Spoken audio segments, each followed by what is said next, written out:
everyone. I'm intern Dr. Promi Taman. So आज चाहिँ हामी राइट रिफ्लेक्सको बारेमा चाहिँ एक्सप्लेन गर्न गइरहेका छौँ र मसँग छ doctor Prakash Mahal. Thank you. नमस्ते, म इन्टर्न डाक्टर प्रकाश महल.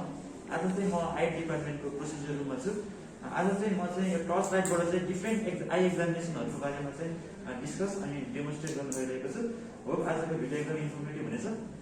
हामी चाहिँ जसमध्ये आज तीनवटा टेस्टहरू डिफ्रेन्ट टेस्टहरू गर्दैछौँ. जसमध्ये एउटा चाहिँ पिपिलर लाइट रिएक्सन टेस्ट, अनि अर्को चाहिँ हर्बर्ग पोलियर लाइट टेस्ट, अनि फाइनली अर्को चाहिँ to measure the anterior chamber depth of eye. सुरुमा चाहिँ पिपिलर लाइट रिएक्सन टेस्ट म गर्दैछु. पिपिलर लाइट रिएक्सन टेस्ट चाहिँ आईको एक्जामिनेसन मात्रै नभइकन अरू डिफ्रेन्ट कन्डिसन जस्तै पोइजनिङ अनि हेड इन्जुरीमा पनि एब्नर्मल पिपिलर लाइट रिएक्सन हुन्छ. अनि त्यसको लागि चाहिँ हामी we should be able to त्यो चाहिँ पत्ता लगाउन सक्नुपर्छ र हाम्रो ट्रिटमेन्टको अप्रोच पनि त्यसरी नै जानुपर्ने हुनसक्छ इमर्जेन्सी कन्डिसनहरूमा. र सुरुमा चाहिँ पिपिलर लाइट रिएक्सन टेस्ट गर्नुभन्दा अगाडि चाहिँ म यो चाहिँ लाइट रिफ्लेक्सको पाथवेको बारेमा हाइलाइट गर्न चाहन्छु. हाम्रो दुईवटा पाथवे हुन्छ लाइट रिफ्लेक्सको. एउटा चाहिँ एफरेन्ट पाथवे अनि अर्को चाहिँ इफेरेन्ट पाथवे. एफरेन्ट पाथवेले चाहिँ हाम्रो चाहिँ आईमा रिसिभ भएको भिजुअल स्टिमुलस चाहिँ ब्रेनसम्म पुर्याउँछ भने इफेरेन्ट पाथवेले चाहिँ ब्रेन टु आईसम्म ल्याउँछ. अनि एफरेन्ट पाथवेमा चाहिँ हाम्रो इनरमोस्ट लेयर अफ आईको रेटिनाबाट चाहिँ फाइबर्सहरू आउँछ. त्यो फाइबर्सहरू मिलेर चाहिँ अप्टिक नर्भ बनाउँछ. त्यो बनाउने क्रममा चाहिँ नेजल पट्टिबाट आउने फाइबरहरू चाहिँ क्रस ओभर भएर चाहिँ कन्ट्रोल्याटरल साइडको कन्ट्रोल्याटरल साइडको प्रिटेक्टर न्युक्लियससम्म पुर्याउँछ भने टेम्पोरल साइडबाट चाहिँ त्यो फाइबरले चाहिँ इप्सिल्याटरल साइडको प्रिटेक्टर न्युक्लियसमा पुर्याउँछ. यहाँसम्म चाहिँ एफरेन्ट पाथवे भयो. अनि एफरेन्ट पाथवे पछि चाहिँ अब प्रिटेक्टर न्युक्लियसले चाहिँ इडेङ्गर वेस्टफल न्युक्लियससम्म दुईटै साइडको इडेङ्गर वेस्टफल न्युक्लियसलाई चाहिँ फाइबर पठाउँछ. एउटा इडेङ्गर वेस्टफल न्युक्लियसले चाहिँ दुवै साइडको चाहिँ प्रिटेक्टर न्युक्लियसबाट चाहिँ फाइबर रिसिभ गरेर आउँछ. This is the reason for consensual light reflex. अब चाहिँ इफेरेन्ट पाथवे सुरु हुन्छ. इफेरेन्ट पाथवे चाहिँ इडेङ्गर वेस्टफल न्युक्लियसले चाहिँ प्यारासिम्पेथेटिक फाइबर पठाउँछ. त्यो प्यारासिम्पेथेटिक फाइबर चाहिँ थर्ड नर्भसँग सँगै ट्राभल गर्छ र सिलियर ग्याङ्ग्लिया हुँदै सर्ट सिलियर नर्भबाट चाहिँ स्पिन्टर पिपिटेसम्म सिग्नल पठाउँछ. त्यसले गर्दा चाहिँ आईमा कन्स्ट्रिक्सन ल्याउँछ. अब चाहिँ म पेसेन्टमा डेमोन्स्ट्रेट गर्नु गइरहेको छु. बुवा नमस्ते. तपाईँको आँखाले चाहिँ अब यो बत्तीसँग चाहिँ कस्तो प्रतिक्रिया दिन्छ भनेर म हेर्न लागिरहेको छु. हजुरको आँखाको नानीले है यो टेस्ट गरौँ है त हजुरले. सुरुमा तपाईँ के गर्नु भन्दाखेरि यो आँखा चाहिँ त्यो परको झ्यालमा हेर्नु त. झ्यालमा हेरिबस्नु है, नडुलाउनु है. मैले चाहिँ किन पेसेन्टलाई चाहिँ पर हेर्न लगाएको भन्दाखेरि उहाँले चाहिँ पर नहेरिकन मेरो लाइटमा हेर्न थाल्नुभयो भने चाहिँ नियर रिफ्लेक्स हुन्छ. नियर रिफ्लेक्समा पनि पिपिलरी कन्स्ट्रिक्सन हुन्छ. त्यो अभोइड गर्नको लागि चाहिँ मैले पेसेन्टलाई प्राइमेरी केसमा राख्न लागिरहेको छु. अनि अर्को चाहिँ रुम चाहिँ सेमी डार्क रुम हुनु पऱ्यो ताकि पिपिलरी कन्स्ट्रिक्सन र डाइलेसन चाहिँ राम्रोसँग देखियोस्. म चाहिँ अब बुवाको सुरुमा राइट आइमा एक्जामिनेसन गर्छु, त्यसपछि लेफ्ट आइमा गर्छु. अनि यो चाहिँ म सुरुमा डाइरेक्ट लाइट रिफ्लेक्स गर्नु लाग्यो. डाइरेक्ट लाइट रिफ्लेक्स गर्नको लागि चाहिँ म सुरुमा बिस्तारै टेम्पोरल साइडबाट चाहिँ उहाँको राइट आँखामा चाहिँ बिस्तारै टर्च लाइट ल्याउँछु. टर्च लाइट लिएर हेर्दाखेरि चाहिँ उहाँको पिपिलरी कन्स्ट्रिक्सन चाहिँ म नोट गर्छु र फेरि हटाउँछु. हटाउँदाखेरि चाहिँ उहाँको पिपिलरी डाइलेसन नोट गर्छु. फेरि पनि एकचोटि गरौँ. यो चाहिँ पिपिलरी कन्स्ट्रिक्सन भयो. राइट हटाउँदाखेरि चाहिँ पिपिलरी डाइलेसन छ.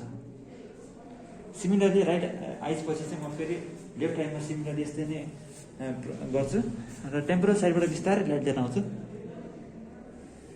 उहाँको पिपिलरी कन्स्ट्रिक्सन नोट गरेर मैले फेरि हटाउँदाखेरि पिपिलरी डाइलेसन नोट गर्छु. एकचोटि फेरि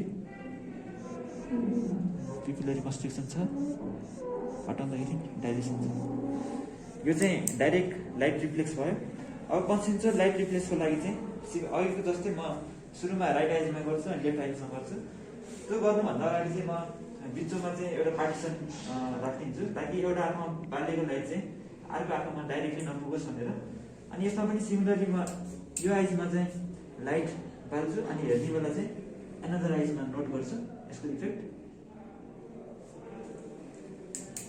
फेरि यहाँ लाइट बालेँ अनि मैले यतातिर नोट गर्दैछु पिपिलरी कन्स्ट्रिक्सन. यसरी नै म लेफ्ट आइमा पनि सिमिलरली यस्तै गर्छु. मैले यता लाइट बालेर एनदर आइजमा चाहिँ नोटिस गर्छु पिपुलरी कन्स्ट्रिक्सन।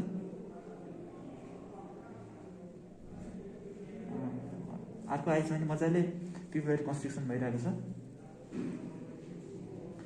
यो चाहिँ डाइरेक्ट र इन्डाइरेक्ट लाइट रिएक्सन गरेँ। अब एउटा चाहिँ स्विङ्गिङ लाइट टेस्ट गर्दैछु। स्विङ्गिङ लाइट टेस्टमा चाहिँ म पालो टु एन्ड फ्रो मोसनमा चाहिँ एउटा आइजबाट अर्को आइजमा चाहिँ लाइटलाई सिफ्ट गर्छु र एउटा ताकि कसरी गर्नु पर्यो भन्दाखेरि एउटा आइजमा चाहिँ लेस देन 2 सेकेन्ड चाहिँ लाइट पर्ने गरी म अर्को आँखा चेन्ज गरिहाल्छु। अनि चेन्ज गरेर चाहिँ म चाहिँ दुइटै आँखामा चाहिँ इक्वल्ली पिपुलर रिएक्सन हुन्छ कि हुँदैन भनेर पनि म हेर्छु। उहाँको चाहिँ दुइटै आँखाले बराबर रिएक्सन गरिरहेको छ। तर कुनै कुनै कन्डिसन जस्तै आरएपिडी अथवा मार्कस कन पिपुलमा चाहिँ एब्नर्मल आई पिपुल रिएक्सन हुन्छ, जसमा चाहिँ प्याराडक्सिकल रिएक्सन हुन्छ। पिपुलरी लाइट रिएक्सन नर्मली कन्स्ट्रिक्ट हुनुपर्ने, तर आरएपिडी जस्तो कन्डिसनमा चाहिँ पिपुलरी डाइलेसन हुँदै जान्छ। त्यो चाहिँ अप्टिक नर्भ ड्यामेज भएको कन्डिसनमा चाहिँ अथवा लिजन भएको कन्डिसनमा यस्तो देख्न सकिन्छ। यो चाहिँ हाम्रो 3टा टेस्ट भयो पिपुलरीको, डाइरेक्ट, कन्सेन्सुअल र स्विङ्गिङ लाइट टेस्ट। अनि पिपुलरी रिएक्सनहरूमा चाहिँ एब्नर्मलमा चाहिँ एउटा पिन पोइन्ट पिपिल हुनसक्छ। पिन पोइन्ट पिपिलको कजेसहरूमा चाहिँ फोपिज भनेर हामीले सम्झिन सक्छौँ, जसमा चाहिँ एउटा pontine haemorrhage, organic phosphorus poisoning, अर्को चाहिँ पाइलोकार्पिन प्यारासिम्पेथोमाइमेटिक ड्रग्स हाल्दाखेरि, र लास्टमा चाहिँ पेन किलर ओपोइड्सहरूमा चाहिँ पिन पोइन्ट पिपिलहरू देख्न सकिन्छ। र अर्को चाहिँ डाइलेसन अफ पिपिल चाहिँ हामीले ट्राइसाइक्लिक एन्टिडिप्रेसेन्ट, अनि अर्को चाहिँ स्टिमुलेन्टहरू जस्तै कोकेन अनि एम्फिटामाइन्सहरूमा चाहिँ डाइरेक्ट पिपिल हुन्छ। अनि अर्को स्लगिस टु रिएक्ट पिपिल चाहिँ रेस आइसिपीमा हुन्छ भने, अर्को चाहिँ नन रिएक्टिभ पिपिल चाहिँ एकदमै सिभियर ब्रेन इन्जुरीहरूमा चाहिँ देख्न सकिन्छ। अब चाहिँ म तपाईँको लाइट चाहिँ यति टाढाबाट बाल्छु होइन, आँखामा बाल्दाखेरि हजुरले चाहिँ दुइटै आँखाले यो बत्तीमा हेर्ने है। सुरुमा चाहिँ म चाहिँ उहाँको चाहिँ यो दुइटै आँखाको बिचमा पर्ने गरी चाहिँ लाइट बाल्छु ल्याबेलामा। यो चाहिँ म हर्सकप टेस्ट गर्न गइरहेको छु। उहाँको चाहिँ स्क्रिन छ कि छैन भनेर थाहा पाउनलाई हो। म चाहिँ 1 फिट डिस्टेन्सबाट चाहिँ लाइट बाल्छु र ग्लाबेलामा पर्ने गरी, र बुवालाई चाहिँ दुइटै आँखाले लाइटमा हेर्ने भन्छु। ल बुवा आँखामा के अरे लाइटमा हेर्नु है। उहाँको चाहिँ नर्मल्ली स्क्रिन भएको मान्छेमा चाहिँ त्यो चाहिँ नर्मल मान्छेमा चाहिँ ठ्याक्क पिपिलको सेन्टरबाट चाहिँ रिफ्लेक्सन आइरहेको हुन्छ, उहाँको ठिक छ अहिले। तर यदि स्क्रिन भएको छ भनेदेखि चाहिँ त्यो लाइट रिएक्सन चाहिँ त्यो सेन्टर अफ पिपिल भन्दा अरू डेभिएट गरेर आउँछ। जस्तै पिपुलरी बोर्डरबाट आयो भने चाहिँ 15 डिग्री डेभिएसन, अनि पछि अर्को चाहिँ लिम्बसबाट आयो भने चाहिँ 45 डिग्री डेभिएसन अफ आइज हुँदो रहेछ। अनि बिचमा आयो चाहिँ 30 degree of deviation, angle of deviation पत्ता लगाउनलाई स्क्रिन उहाँको नर्मल चाहिँ ठिक छ। अब चाहिँ फाइनली अर्को एउटा लास्ट टेस्ट हामी गर्दैछौँ बुवामा, त्यो चाहिँ एन्टेरियर चेम्बर डेप्थ हेर्नको लागि। एन्टेरियर चेम्बर डेप्थ हेर्नको लागि चाहिँ म ठ्याक्क बुवाले चाहिँ टाढा हेर्न लाउँछु। अघि जस्तै भित्तामा हेर्नु टाढा है, आँखा नडुलाउनु है। म चाहिँ टेम्पोरल साइडमा चाहिँ प्यारलल रेज अफ लाइट चाहिँ यसरी बुवाको आँखामा रिफ्लेक्ट गर्छु। अनि नेजल साइडको आइरिसमा चाहिँ कुनै स्याडो फर्म भयो कि भएन भनेर चाहिँ म हेर्छु। उहाँको कुनै पनि स्याडो फर्म भएको छैन, तर एन्टेरियर चेम्बर डेप्थ स्यालो भएको बेलामा चाहिँ के अरे नेजल साइडको आइरिसमा चाहिँ त्यो स्याडो फर्म हुन्छ, टेम्पोरल साइडको आइरिसको स्याडो, जसलाई चाहिँ इक्लिप्स साइन भनिन्छ। यसरी नै म सिमिलरली अर्को आँखामा पनि हेर्दैछु। यसरी टेम्पोरल साइडबाट लाइट प्रोजेक्ट गर्दाखेरि नेजल साइडमा चाहिँ कुनै पनि स्याडो बनिरहेको छैन, भनेको उहाँको एन्टेरियर चेम्बर ठिक छ, स्यालो भएको छैन। अनि एन्टेरियर चेम्बर स्यालो भएको बेलामा चाहिँ टेम्पोरल साइडको आइरिसको स्याडो चाहिँ नेजल साइडमा आउँछ। अनि त्यो चाहिँ कुन कुन कन्डिसनमा हुनसक्छ भन्दाखेरि एउटा चाहिँ प्राइमेरी एङ्गल क्लोजर ग्लाउकोमामा हुन्छ, अर्को एन्टेरियर चेम्बर डेप्थ बढ्ने चाहिँ अफेक्ट प्लेन्समा।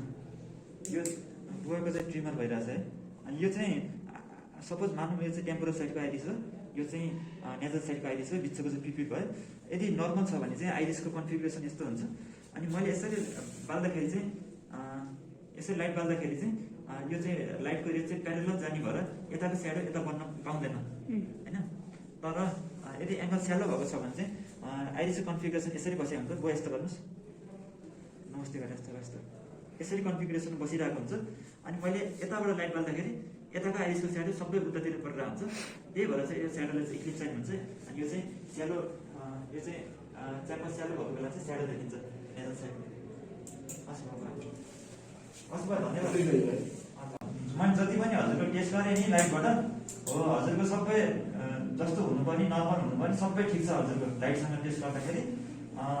अहिलेलाई हजुरलाई धन्यवाद। लाग्नुपर्छ कि फेरि सरसर आयो अब अनि सरसर आयो अनि लाग्नुपर्छ कि फेरि सरसर आयो।